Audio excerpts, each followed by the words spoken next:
So we're back here again with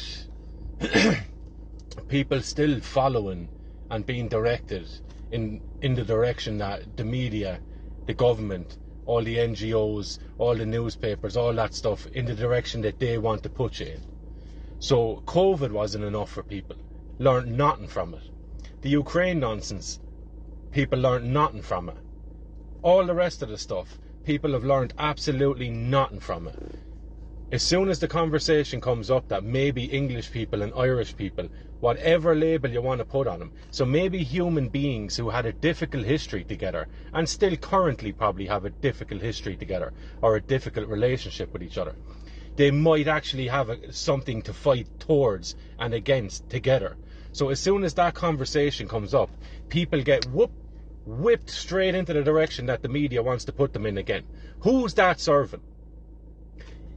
If you want to retain an animosity or some sort of ill will towards a group of other human beings at the cost of the future of Irish people, then you are a stupid person. That's all I can say to you. You are absolutely not thinking clearly.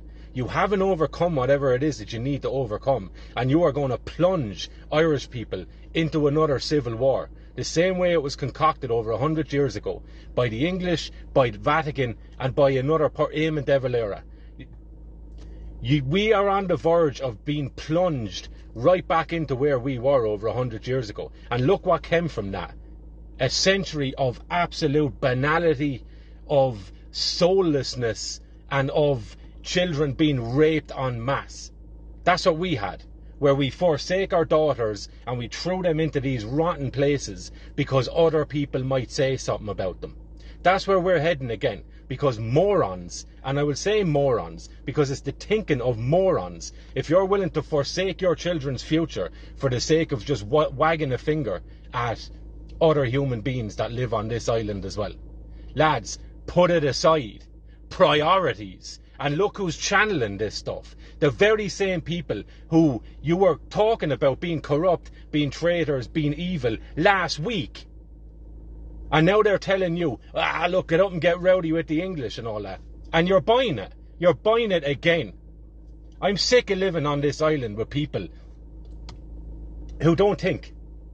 They don't think. They react emotionally. They are absolutely led by the nose, and they don't reflect on a goddamn thing. And they pull everyone else down with it. This is the problem with Irish people. We used to be a little bit humble. You know, we used to say, look, I wouldn't know much about that, so I'll keep my opinion to myself. No longer do we do that.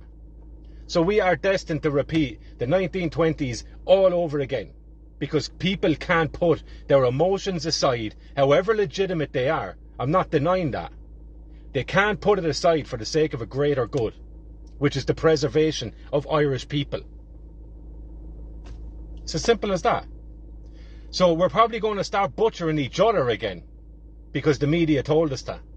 Well fucking done. Not a thing learned from the last few years. And you know what we're doing? We're absolutely fulfilling the pure, thick, stupid, paddy Irishman trope and stereotype. That's what we're doing. Can't pull our claws in off of each other for more than 2 seconds to look at something greater, a greater point. So if you want to be buried with written on your headstone, he still hated the English, he held on to it, and the Irish race is no more. If that's what you want as your epitaph, then off you go. But you are a danger to everyone else that wants to aim at something better, greater, and lighter. You're a danger. You need to rein in your own thinking and keep stum, because you're not seeing the bigger picture, and you're being led by the nose by people that you said you recognised what they were last week. If you can't rein that in for a superior goal, then you've no business talking.